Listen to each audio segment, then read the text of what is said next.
मैं देश और दुनिया को बताना चाहता हूं कि मेरे धर्म के ज्ञान अर्थात एक परमात्मा के ज्ञान पर चैनल चल रहे हैं, 3 चैनल चल रहे हैं। मैं कुरान, बाइबल, गीता और वेदों पर व्याख्यान दे रहा हूं क्योंकि मेरा मार्ग योग का है।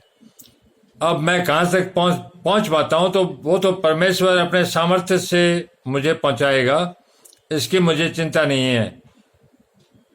वो मेरी पवित्रता को तोलेगा, तो ये उसका और मेरा काम है। मैं संसार और देश के लोगों को बताना चाहता हूं कि जो हाथरस में हादसा हुआ है, भोले भाले सैकड़ों लोग मारे गए हैं, ये कलयुग है। और कलयुग के अंदर धर्म शास्त्रों में वर्णन किया गया है, चाहे वो वेद हो, चाहे कुरान हो, चाहे बाइबल हो, चाहे गीता हो, चाहे रामायण हो या तौरात हो, इंजिल हो, दुनिया का कोई भी धर्म ग्रंथ स्पष्ट शब्दों में कहता है कि परमात्मा एक है और उसका जो धर्म है वो स्वर्ग का है, और उसने ये स्वर्गीय ज्ञान शास्त्रों में दिया है, अलग अलग नबियों द्वारा जिन पर परमात्मा ने मेहरबानी की, उन्होंने वो ज्ञान दिया। भगवान श्री कृष्ण ने गीता का ज्ञान दिया, ईसा ने बाइबल का ज्ञान दिया, मोहम्मद साहब ने कुरान का ज्ञान दिया, और गुरु नानक ने गुरु ग्रंथ साहिब का ज्ञान दिया। ये परमात्मा जो एक है उसकी सामर्थ्य से होता है। तो इस कलयुग के अंदर सारे धर्म शास्त्रों में एक चीज लिखी है कि परमात्मा एक है तो धर्म भी एक है और उसका ज्ञान भी एक है। अलग अलग रूप में मत देखें आप। एक परमात्मा को जो कई रूप में देखता है वो अंधा होता है।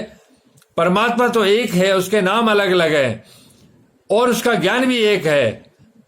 भाषा अलग हो सकती है किसी शास्त्र की, वो अलग बात है। अब मैं आपको बताता हूं, प्रत्येक धर्म शास्त्रों में राक्षसों का उल्लेख किया गया है। राक्षस कोई ये नहीं कि पहले ही पैदा हुए थे, राक्षस भी हमारी तरह मनुष्य ही होते हैं। उनके पास असीम शक्तियां आ जाती है। जिस प्रकार अभी हाथरस में देखा, जिस प्रकार सच्चा सौदा में देखा, जिस प्रकार आसाराम को देखा, उसी तरह से और भी बहुत से बाबा हुए हैं जो धर्म के नाम पर राक्षस हैं। इन राक्षसों का संहार जरूरी है क्योंकि ये समाज को खा जाएंगे।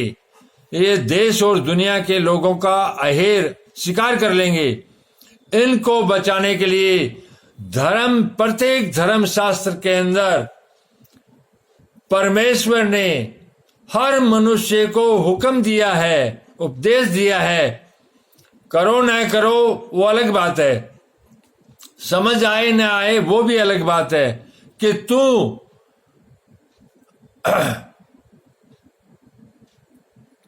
इनका विरोध कर, इनका नाश कर, इनको सहयोग मत कर, पापियों का साथ मत दे। गीता के अंदर आपको पता है श्री कृष्ण ने क्या किया। वो तो कर्म योगी थे, उन्होंने संघर्ष किया, युद्ध किया पाप से, चाहे कोई भी हो, घर का हो, बाहर का हो, सारा कुछ गीता में आपको उसका ज्ञान है। बाइबल के अंदर भी जब पापाचार बढ़ने लगा, ईसा तो परमेश्वर के मार्ग पर कार्य कर रहे थे, वो हिंसा पर विश्वास नहीं करते थे और उन्होंने अपनी जान बचाने का भी प्रयत्न नहीं किया। परिणाम ये हुआ कि शैतान ने, काफिरों ने, पापियों ने उसको मार डाला। अब मोहम्मद साहब का देख लो, मोहम्मद साहब ने मक्के और मदीने के बीच में सैकड़ों युद्ध किए। युद्ध किससे किए? राज्य के लिए नहीं, कुफार से। कुफार का मतलब है पापियों के विरुद्ध उसने युद्ध किया। यहां पर न तो श्री कृष्ण ने हिंदू, मुस्लिम, सिख, ईसाई की कोई बात की, न बाइबल में ईसा ने कोई हिंदू, मुस्लिम, सिख, ईसाई की बात की। न कुरान के अंदर कोई हिंदू सिख मुस्लिम की कोई बात है। वहां तो पवित्र और अपवित्र, पाप और पुण्य की बात है। अब धरती पर अलग अलग फिक्रे हैं, अलग अलग सोच है, वो अपने तरीके से काम करें, अपने तरीके से काम करने जो कर रहे हैं वो पाप है। परमेश्वर एक है। तो इन चीजों को मद्देनजर रखते हुए मैं ये नहीं कहता कि इन राक्षसों के पास प्राचीन समय में तो बहुत शक्तियां होती थी, वही शक्तियां इन जो आधुनिक समय के अंदर है ये राक्षस भी प्राप्त कर रहे हैं। ये भी तप करते हैं, ये भी पूजा पाठ करते हैं। और कुरान में कहा गया है कुब्र का मतलब परमेश्वर से शक्तियां प्राप्त करना, शक्तियां हासिल करना।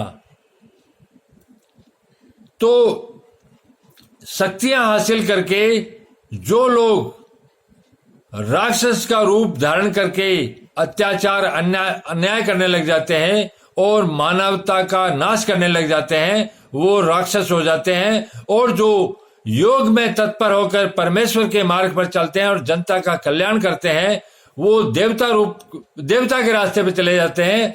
यही फर्क है, दो रास्ते हो जाते हैं। तो ये देवासुर संग्राम है, देवताओं का और राक्षसों का संग्राम है। प्रत्येक योगी जो पवित्र है इन पापियों के संहार के लिए प्रयास करता है। और हर मनुष्य के लिए जरूरी है कि पाप का साथ न दे और पापियों के विरुद्ध संघर्ष करे। यही धर्म का ज्ञान है और परमेश्वर यही चाहता है।